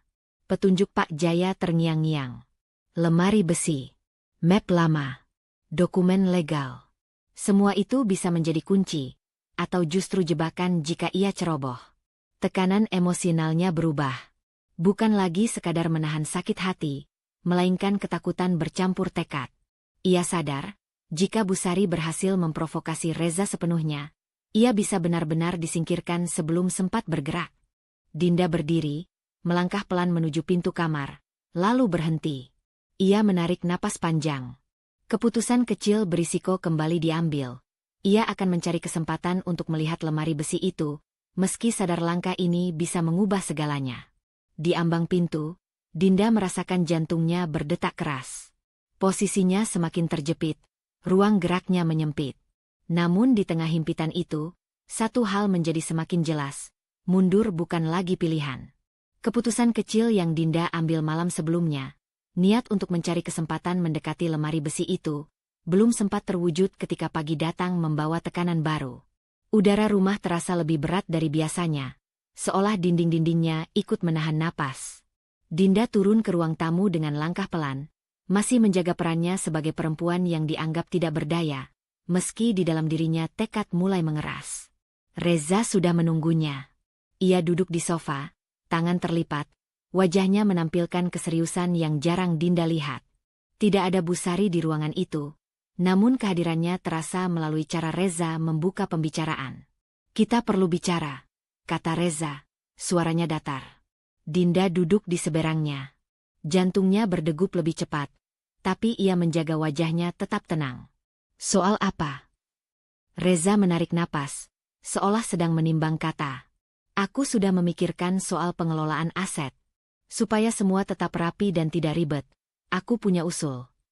Kata usul itu terdengar seperti peringatan. Dinda mengangguk pelan, memberi ruang. "Kamu tetap tercatat sebagai pengelola," lanjut Reza, "tapi sifatnya simbolis saja. Keputusan besar tetap dipegang aku dan ibu. Dengan begitu, tidak ada konflik, dan kamu juga tetap punya posisi." Kalimat itu jatuh seperti batu di dada Dinda. Simbolis. Artinya, ia akan tetap dijadikan tameng legal tanpa kuasa nyata. Hinaan yang dibungkus kompromi. Untuk sesaat, Dinda terdiam. Ia merasakan sakit hati yang dalam, bukan hanya karena tawaran itu merendahkannya, tetapi karena datang dari suaminya sendiri. Di kepalanya, ia kembali ke dilema yang menggerogoti sejak kemarin. Bertahan demi kedamaian palsu, atau berdiri demi haknya meski berisiko memicu perang terbuka. "Kenapa harus simbolis?" tanya Dinda akhirnya, suaranya pelan namun jelas. Reza menghela napas. "Kamu tahu sendiri, kamu tidak terbiasa mengurus hal-hal seperti ini. Aku hanya ingin melindungi kamu dari beban yang tidak perlu." Kata melindungi itu terasa ironis. Dinda menunduk sejenak, merasakan amarah yang ingin meledak, lalu mengangkat kepala dengan mata yang lebih tegas. "Atau melindungi kenyamanan kalian?" Reza terdiam, lalu wajahnya mengeras. "Ini demi keluarga." Dinda berdiri perlahan. Tubuhnya gemetar, tapi bukan karena takut, melainkan karena menahan emosi. "Kalau demi keluarga berarti aku harus menyerahkan hakku sendiri. Itu bukan kompromi," katanya. "Itu penghapusan." Reza ikut berdiri. Suaranya meninggi. "Kamu berlebihan, Dinda." Ketegangan itu segera merembet ke seluruh rumah. Bu Sari muncul dari arah dapur. Langkahnya mantap, tatapannya tajam. "Ada apa pagi-pagi ribut?" Reza menjawab cepat. Aku sudah menawarkan jalan tengah, Bu. Tapi Dinda tidak mau mengerti. Bu Sari menatap Dinda dari ujung kepala sampai kaki. Senyum tipis penuh penilaian terukir di bibirnya. Jalan tengah itu sudah lebih dari cukup untuk orang sepertimu, katanya dingin. Kalimat itu menusuk lebih dalam dari sebelumnya. Dinda merasakan matanya panas, tapi ia menolak menangis. Menangis di depan mereka hanya akan menguatkan anggapan bahwa ia lemah. Aku menolak, kata Dinda tegas, menatap Bu Sari tanpa menghindar. Aku tidak mau jadi simbol. Aku mau hakku dihormati. Ruangan itu hening sejenak. Reza tampak terkejut, mungkin tidak menyangka Dinda akan seberani itu. Bu Sari menyipitkan mata, kemarahannya tertahan rapi. Pikirkan baik-baik, kata Bu Sari pelan namun mengancam. Kamu tidak punya posisi kuat di sini. Dinda hampir tertawa mendengar itu. Jika saja Bu Sari tahu betapa ironisnya kalimat tersebut. Namun Dinda memilih diam. Ia tahu, setiap kata tambahan bisa memperkeruh keadaan sebelum waktunya. Siang hari, Dinda mengurung diri di kamar. Ia duduk di lantai, punggung bersandar keranjang. Air mata akhirnya jatuh, satu persatu. Bukan karena ragu pada keputusannya, melainkan karena sakit hati yang menumpuk bertahun-tahun. Ia mencintai Reza, atau setidaknya pernah. Kini, cinta itu terasa seperti beban yang harus ia lepaskan sedikit demi sedikit. Di sela tangisnya, tekad Dinda justru menguat. Penolakan terhadap tawaran Reza adalah garis yang ia tarik sendiri. Garis itu mungkin membuat posisinya semakin berbahaya, tapi juga membuatnya jujur pada dirinya sendiri. Ia tidak bisa lagi berpura-pura demi menjaga harmoni semu. Sore menjelang, Pak Jaya mengetuk pintu kamar Dinda pelan. Ibu, katanya dari luar, suaranya penuh kehati-hatian. Dinda membuka pintu sedikit. Pak Jaya tidak masuk, hanya berkata lirih. Kadang, keputusan yang benar memang membuat jalan terasa semakin sempit. Kalimat itu sederhana, namun cukup untuk menenangkan Dinda. Ia mengangguk pelan, menutup pintu kembali. Malam itu, Dinda duduk di depan cermin, menatap wajahnya yang terlihat lebih dewasa, lebih keras. Emosinya bercampur aduk, sakit hati karena dikhianati, marah karena diremehkan, dan tekad untuk membalikan keadaan. Ia mengambil catatan kecilnya, membuka halaman kosong. Dengan tangan yang masih sedikit gemetar, ia menulis satu kalimat. Aku tidak akan menjadi simbol. Keputusan kecil berisiko itu menutup harinya. Ia tahu, penolakannya akan memicu reaksi lebih keras dari Reza dan Bu Sari. Tekanan batin baru pun muncul. Kesadaran bahwa mulai hari ini, ia bukan hanya istri yang diremehkan, tetapi ancaman yang harus mereka singkirkan. Tekanan batin yang Dinda rasakan sejak penolakannya terhadap kompromi simbolis belum juga mereda. Malam itu, ia hampir tidak tidur. Setiap kali memejamkan mata, bayangan wajah Reza yang mengeras dan senyum tipis Bu Sari yang penuh ancaman kembali muncul. Namun justru di tengah kelelahan itu, satu hal menjadi semakin jelas di benaknya. Jika ia ingin bertahan, ia harus bergerak. Diam terlalu lama hanya akan membuatnya tersingkir. Pagi datang dengan sunyi yang aneh. Rumah terasa lengang, seolah memberi ruang bagi keputusan yang akan ia ambil. Bu Sari terlihat sibuk menerima telepon sejak subuh. Reza sudah berangkat lebih awal. Itu kesempatan. Dinda berdiri di depan pintu ruang kerja Bu Sari, jantungnya berdetak keras. Ingatannya melayang pada petunjuk Pak Jaya tentang lemari besi kecil. Tempat rahasia yang selama ini luput dari perhatiannya. Dengan napas tertahan, Dinda masuk.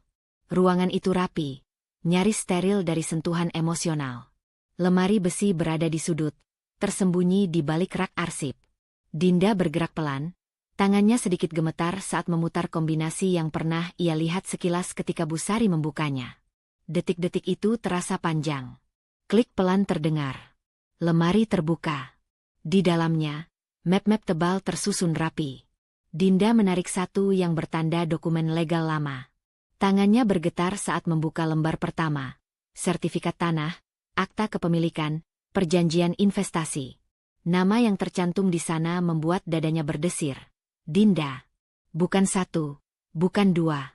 Semua aset utama keluarga tercatat atas namanya. Untuk sesaat, Dinda hanya berdiri terpaku.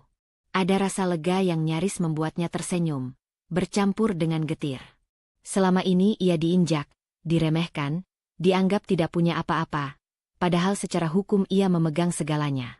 Kebenaran itu membakar sekaligus menguatkan. Dinda bergerak cepat. Ia memotret dan menyalin setiap dokumen penting dengan hati-hati. Setiap klik kamera ponselnya terdengar seperti dentuman di telinga. Ia tahu, jika tertangkap basah, segalanya bisa berakhir di situ.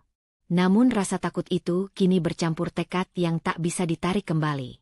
Ia menyimpan salinan di tempat aman, lalu menutup kembali lemari besi seperti semula. Saat keluar dari ruang kerja, langkah kaki terdengar dari lorong. "Bu Sari, apa yang kamu lakukan di situ?" tanya Bu Sari tajam, matanya menyapu Dinda dari ujung rambut hingga kaki. Dinda menelan ludah, lalu memasang wajah datar. "Saya cuma cari dokumen lama." "Reza minta," jawabnya pelan. Bu Sari mendekat, jaraknya terlalu dekat. "Sejak kapan kamu jadi rajin urusan kertas?" Nada suaranya menyudutkan, penuh kecurigaan. Jantung Dinda berdegup lebih kencang, tapi ia memaksa diri untuk tenang. Ia ingat pesan Maya, "Jangan terpancing."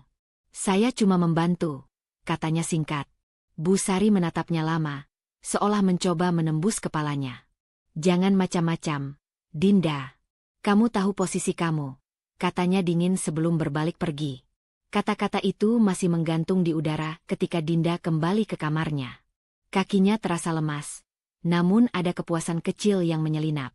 Bu Sari curiga, itu tak terhindarkan. Yang penting, bukti sudah di tangannya. Siang harinya, Dinda bertemu Maya di tempat biasa. Begitu duduk, Dinda langsung menceritakan semuanya dengan suara tertahan. Lemari besi, dokumen, nama yang tertera. Maya mendengarkan dengan wajah serius, sesekali mengangguk. "Kamu sudah sejauh ini," kata Maya akhirnya. "Itu berbahaya, tapi juga kuat." "Aku takut," Dinda mengaku jujur. Bu Sari mulai curiga. "Reza juga." Maya menggenggam tangan Dinda. "Justru karena itu kamu harus lebih tenang. Jangan berubah sikap. Jangan tunjukkan apapun. Konfrontasi belum waktunya." Nasihat itu masuk akal, meski berat. Dinda tahu, emosi yang meledak-ledak hanya akan memberi alasan bagi mereka untuk menyerangnya. Ia harus memainkan peran sampai akhir, meski setiap hari terasa seperti menelan racun sedikit demi sedikit. Sore menjelang, Dinda kembali ke rumah dengan sikap yang sengaja dibuat biasa. Ia menyapu lantai, menyiapkan makan malam, menundukkan kepala ketika Bu Sari lewat.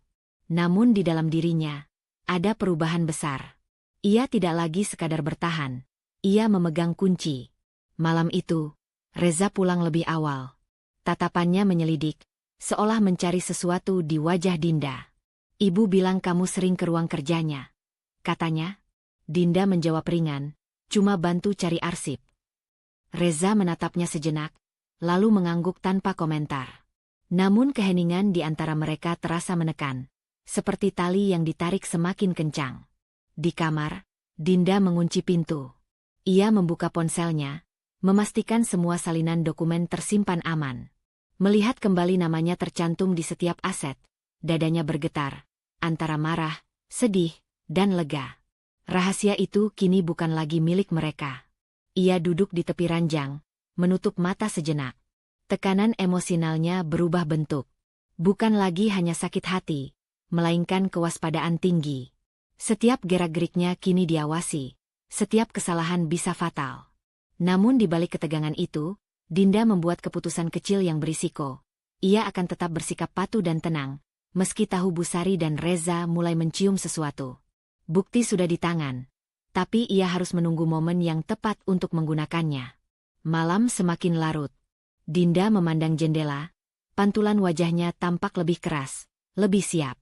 Rahasia telah mulai terungkap, setidaknya bagi dirinya sendiri. Dan sejak saat itu, ia tahu, jalan menuju konfrontasi besar sudah terbuka, meski masih diselimuti bayang-bayang bahaya. Tekanan batin yang mengikat Dinda sejak rahasia itu berada di tangannya kini berubah menjadi kewaspadaan dingin. Ia tidak lagi bergerak dengan rasa takut semata, melainkan dengan perhitungan. Pagi itu, Rumah terasa seperti medan yang disiapkan untuk uji nyali. Dinda bangun lebih awal, merapikan diri dengan sederhana, lalu duduk di meja makan tanpa menyentuh sarapan. Keputusannya sudah bulat.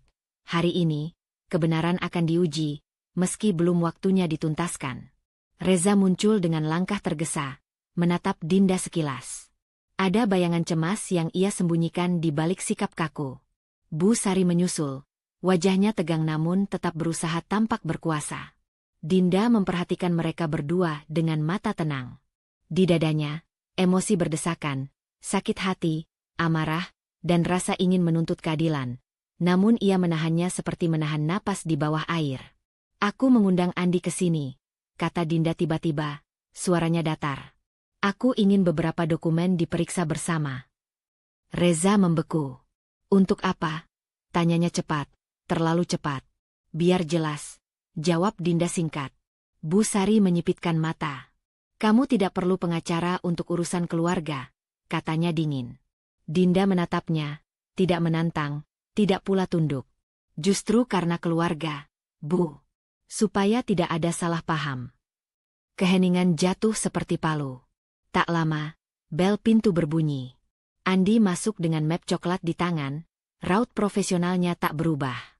Ia menyapa Bu Sari dan Reza dengan sopan, lalu menoleh ke Dinda dengan pandangan netral, pandangan yang kali ini terasa berbeda, seolah ia menyadari ada sesuatu yang tak biasa. Mereka duduk di ruang tamu. Dinda menyerahkan salinan dokumen yang telah ia siapkan. "Saya minta tolong, Pak Andi," katanya pelan, "periksa ini. Saya ingin penjelasan di depan semua." Andi membuka map, membaca cepat. Alisnya bergerak sedikit. Hampir tak terlihat. Ia mengeluarkan dokumen pembanding dari mapnya sendiri. "Baik," katanya akhirnya. Nada suaranya terukur. "Mari kita cocokkan." Detik-detik berlalu lambat. Reza mulai gelisah, jemarinya mengetuk lutut. Bu Sari duduk tegak, dagunya terangkat, seolah yakin semuanya akan tetap di bawah kendalinya. Andi menghela napas. "Berdasarkan sertifikat, akta, dan perjanjian yang ada," katanya, "aset-aset utama ini tercatat atas nama Ibu Dinda. Penggunaan dan pengelolaan selama ini." Ia berhenti sejenak, menatap Reza dan Bu Sari. "Memerlukan persetujuan pemilik sah." Reza pucat. "Tunggu, itu tidak mungkin," katanya terbata. "Kami keluarga. Semua ini milik bersama." Andi menutup map dengan rapi. Secara hukum, kepemilikan dan pengelolaan adalah dua hal berbeda. Tanpa persetujuan tertulis dari pemilik sah, penggunaan aset bisa dipermasalahkan. Kata-kata itu menghantam ruangan. Reza menoleh ke Dinda, matanya membesar. "Kamu tahu soal ini?" bisiknya, nyaris tak terdengar. Dinda menahan diri.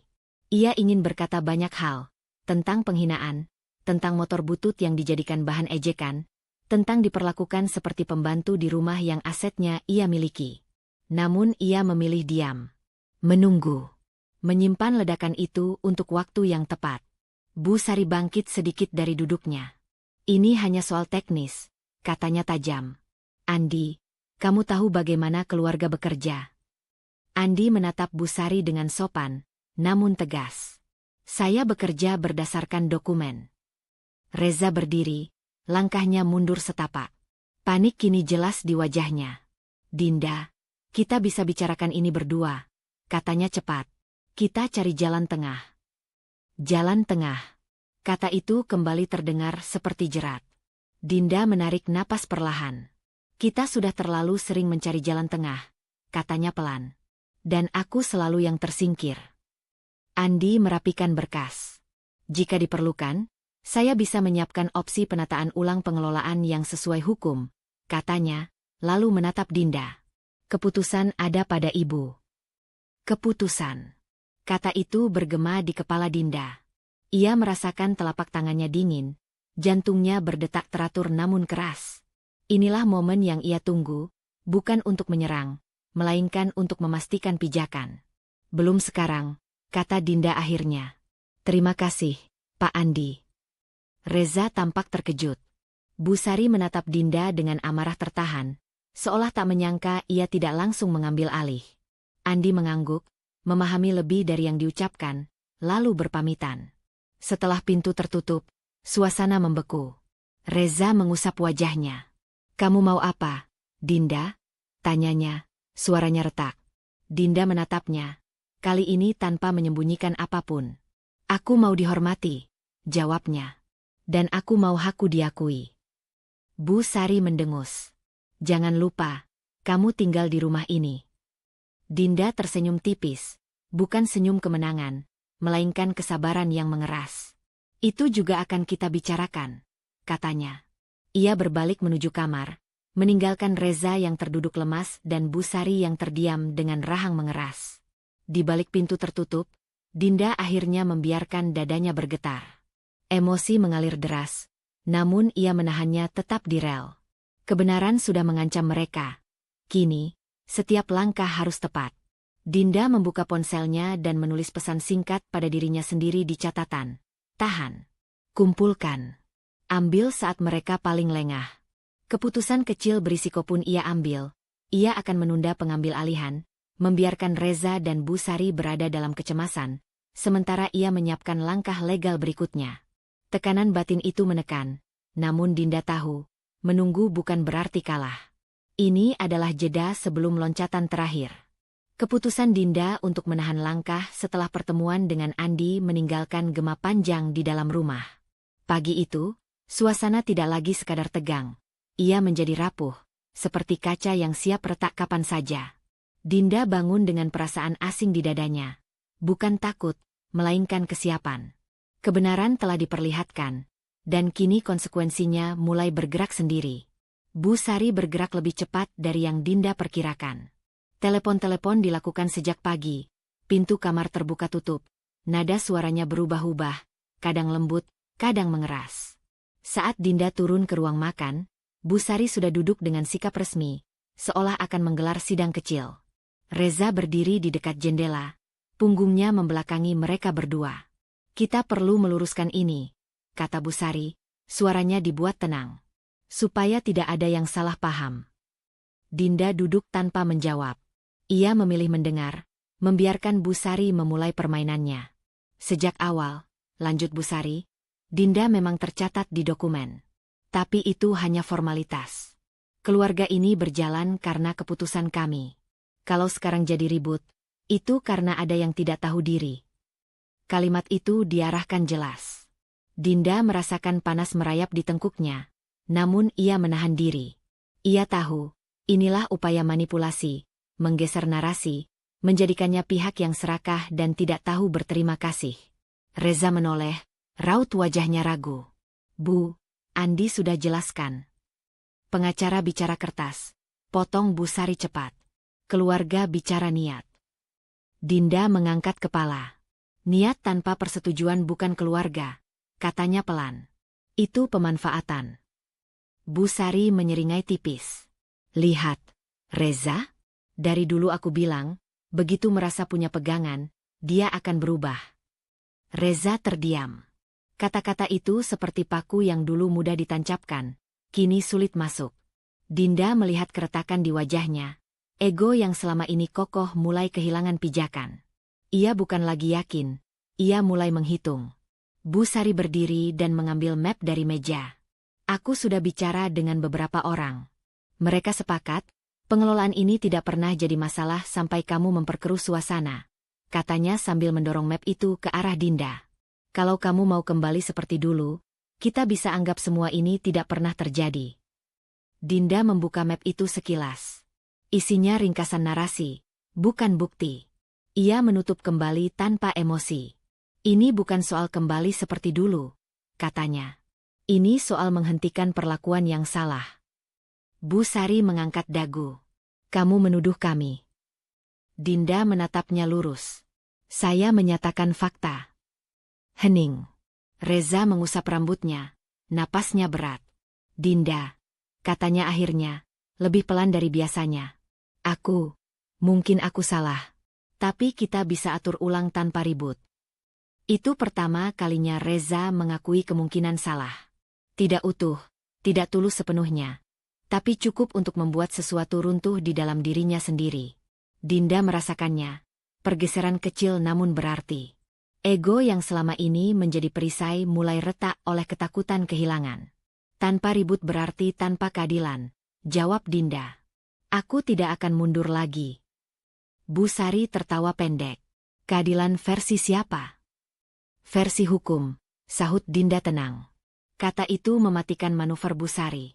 Ia berdiri kaku, lalu menatap Reza, mencari dukungan. Namun Reza tidak segera merespons.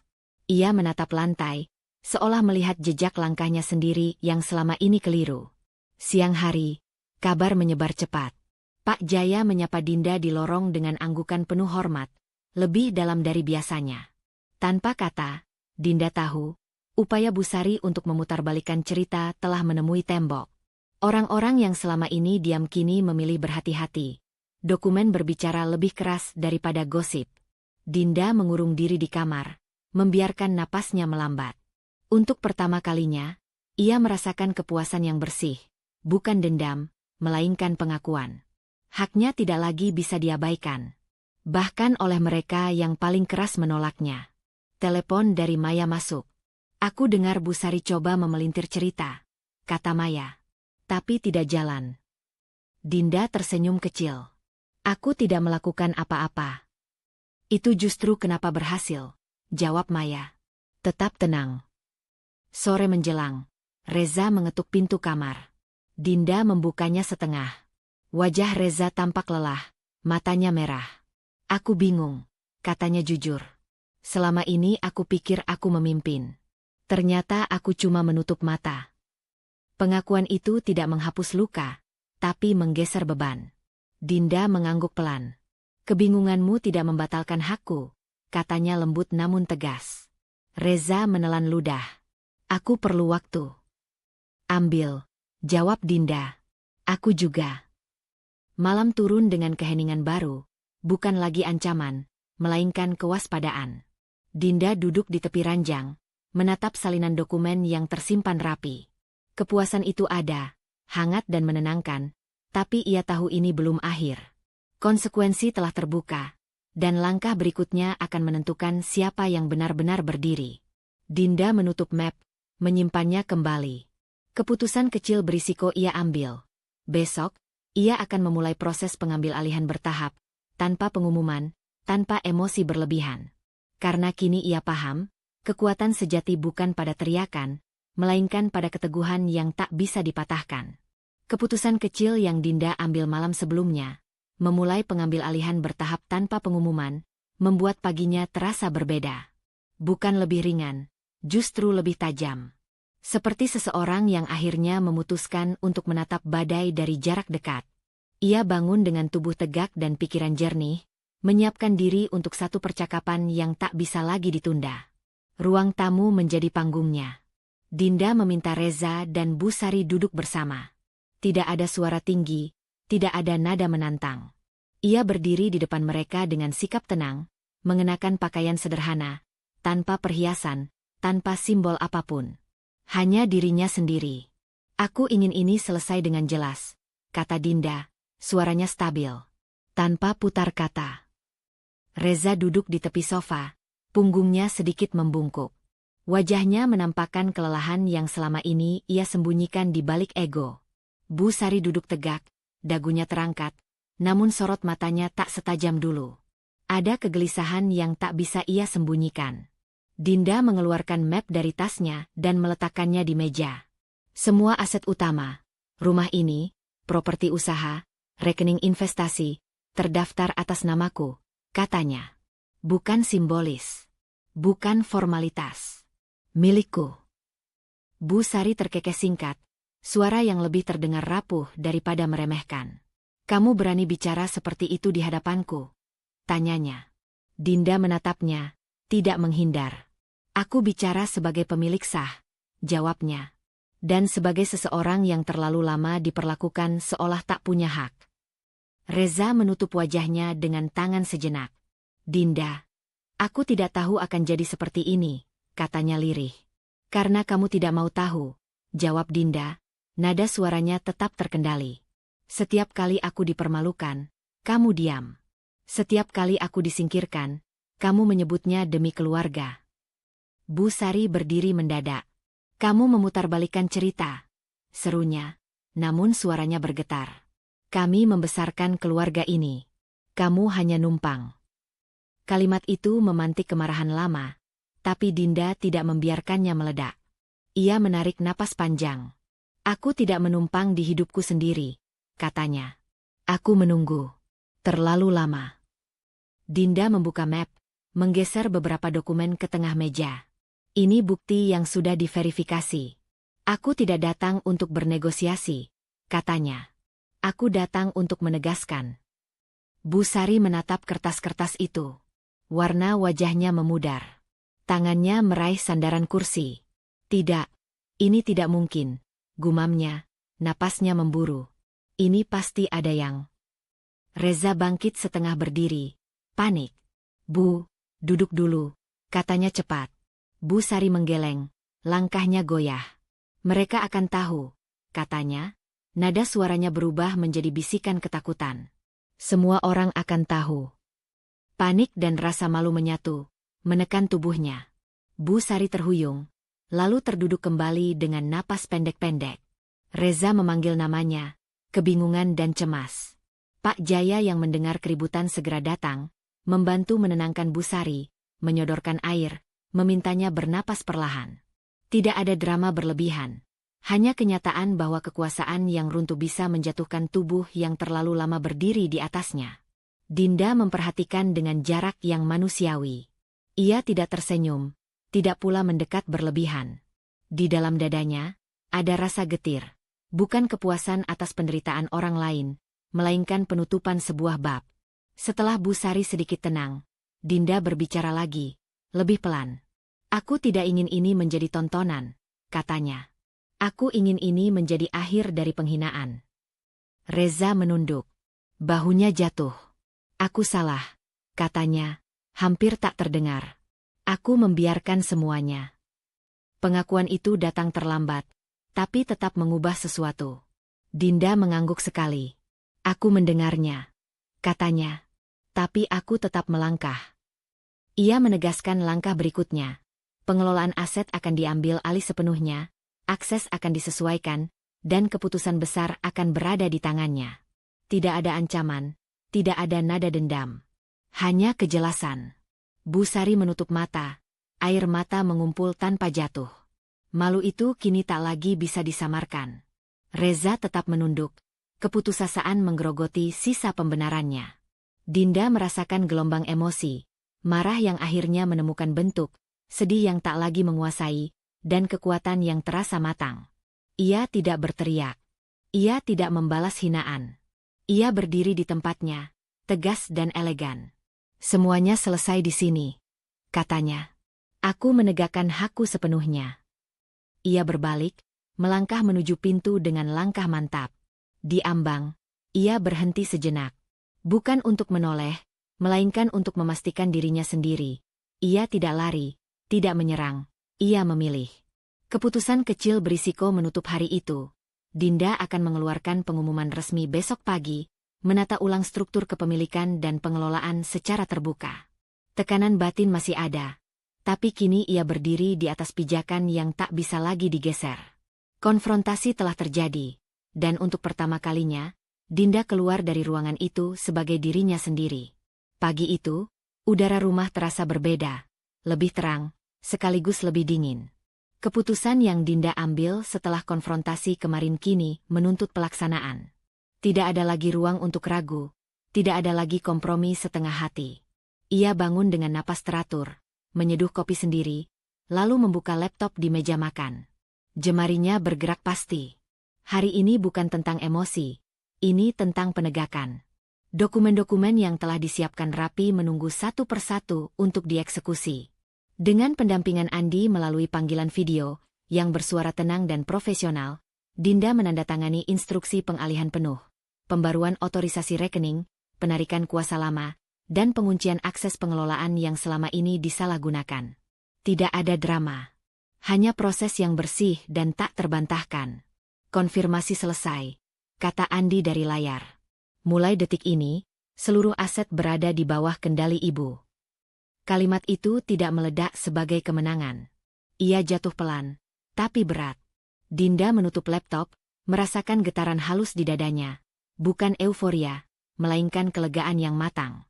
Selama bertahun-tahun, ia menahan diri agar tidak dianggap serakah.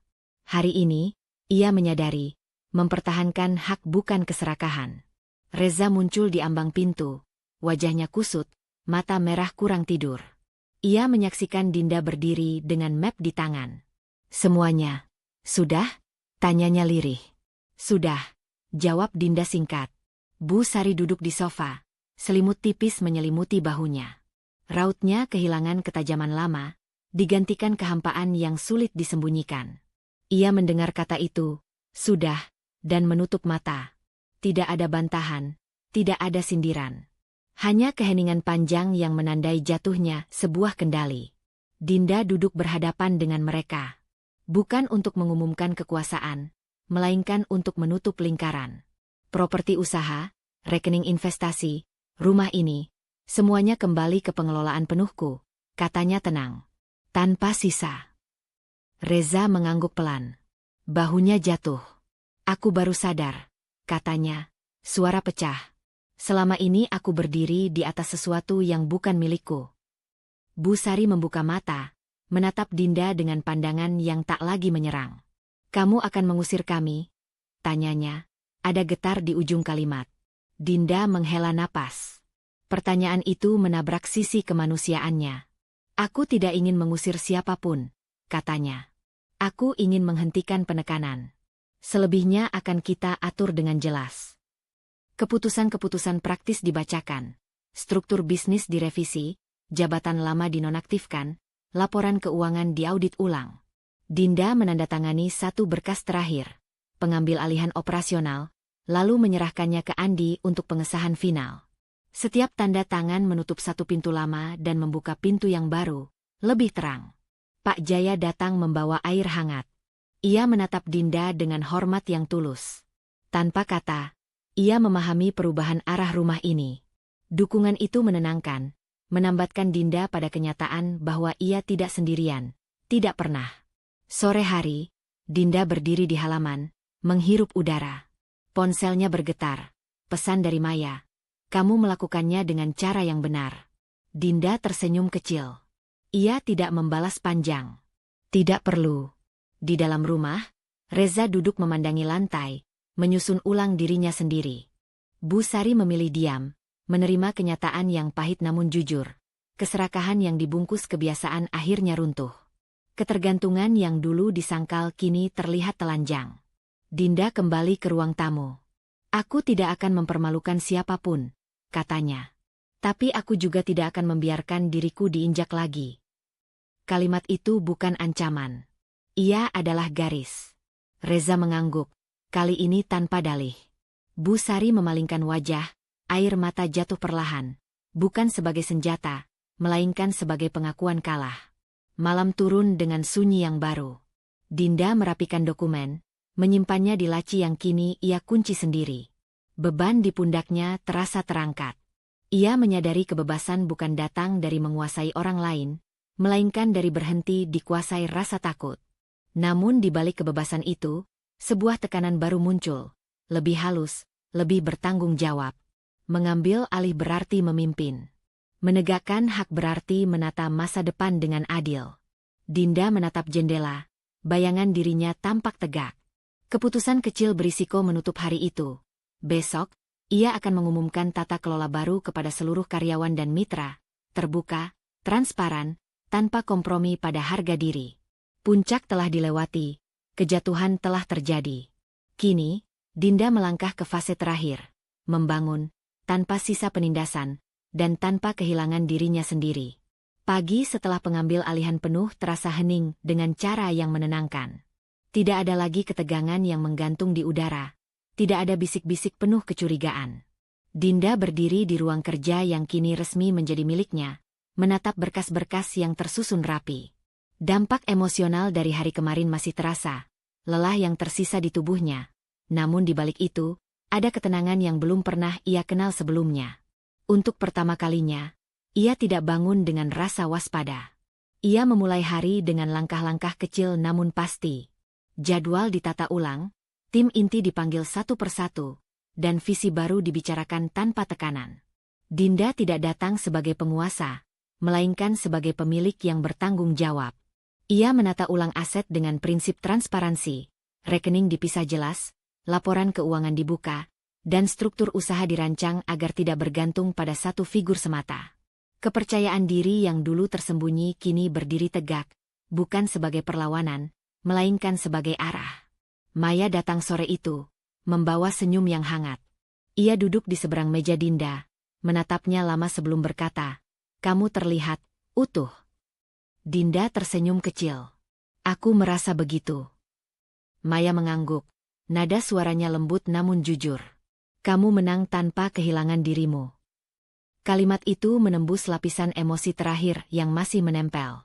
Dinda menyadari, dukungan Maya bukan sekadar teman yang menyemangati, melainkan cermin yang mengingatkannya untuk tetap waras dan berimbang. Di luar ruangan, Pak Jaya mengatur pertemuan dengan para karyawan lama. Cara bicaranya tenang, penuh kebijaksanaan yang lahir dari pengalaman. Ia tidak memihak secara keras, tetapi jelas berdiri di sisi kebenaran. Saat Dinda bergabung, Pak Jaya menatapnya dengan hormat yang tulus. "Rumah ini berubah arah," katanya pelan. "Tapi nilainya tetap dijaga." Dinda mengangguk. "Itu yang ingin aku pertahankan." Keputusan besar berikutnya pun diambil. Dinda memulai usaha baru, bukan sebagai pelarian dari masa lalu, melainkan sebagai perluasan dari visi yang kini ia pegang penuh. Usaha itu dibangun dari prinsip yang ia pelajari dengan pahit, ketegasan tanpa kekerasan, empati tanpa mengorbankan diri, dan pengendalian diri tanpa kehilangan keberanian. Ia memilih mitra dengan cermat, menetapkan batas sejak awal, dan menulis kebijakan yang melindungi semua pihak, termasuk dirinya sendiri. Di rumah, suasana berubah menjadi lebih tenang dan jujur. Reza dan Bu Sari menerima pengaturan baru dengan sikap yang lebih rendah hati. Tidak ada lagi klaim, tidak ada lagi tuntutan. Dinda tidak merayakan kejatuhan mereka. Ia memilih jarak yang sehat. Bukan untuk menghukum, melainkan untuk menjaga. Ia memahami bahwa memaafkan tidak selalu berarti kembali seperti semula. Kadang, memaafkan berarti menata ulang batas. Malam itu, Dinda duduk di teras, memandang langit. Ia mengingat masa-masa saat motor bututnya menjadi bahan ejekan, saat harga dirinya diinjak oleh penilaian sempit. Luka-luka itu tidak hilang begitu saja, namun kini ia melihatnya sebagai guru. Dari sana, ia belajar bahwa kekuatan tidak selalu bersuara keras, dan harga diri tidak perlu diumumkan, cukup dijaga. Maya mengirim pesan singkat, "Bangga padamu." Pak Jaya menyusul dengan laporan singkat yang rapi dan tenang. Dinda membalas dengan ucapan terima kasih yang sederhana. Dukungan mereka adalah jangkar, menjaga keseimbangan antara kekuatan dan kebijaksanaan. Sebelum tidur, Dinda menulis satu halaman terakhir di catatan pribadinya. Bukan tentang balas dendam, bukan tentang kemenangan. Ia menulis tentang hidup yang kini sepenuhnya berada di tangannya. Tentang keputusan-keputusan yang akan ia ambil dengan sadar, tentang keberanian untuk berkata tidak, dan tentang empati yang tetap ia rawat tanpa membiarkan dirinya dilukai. Ia mematikan lampu dengan perasaan damai. Konflik utama telah selesai, hak ditegakkan, martabat dipulihkan, dan kendali kembali ke tempatnya. Namun hidup, ia tahu, selalu menuntut pilihan baru. Di ambang hari esok, Dinda membuat keputusan kecil yang berisiko namun jujur pada dirinya sendiri. Ia akan terus memimpin dengan terbuka, meski itu berarti menghadapi tantangan yang lebih besar dari sebelumnya. Karena kini, ia tidak lagi berjalan untuk membuktikan apapun. Ia berjalan untuk hidup, utuh, merdeka, dan bertanggung jawab. Hidup seringkali menguji kita melalui orang-orang terdekat dan situasi yang terasa tidak adil. Ingatlah bahwa harga diri bukan untuk ditawar, namun ketegasan tidak harus menghilangkan empati. Bangun bukti sebelum bereaksi, jaga batas tanpa kehilangan hati nurani, dan percayalah bahwa keberanian untuk berdiri pada kebenaran akan selalu menemukan jalannya. Terima kasih telah menemani perjalanan Dinda hingga akhir. Semoga kisah ini menguatkan langkah Anda untuk memilih diri sendiri dengan bijak, menata hidup dengan tenang, dan melangkah ke hari esok dengan keyakinan penuh. Sampai jumpa di cerita berikutnya. Tetap hangat, tetap berani.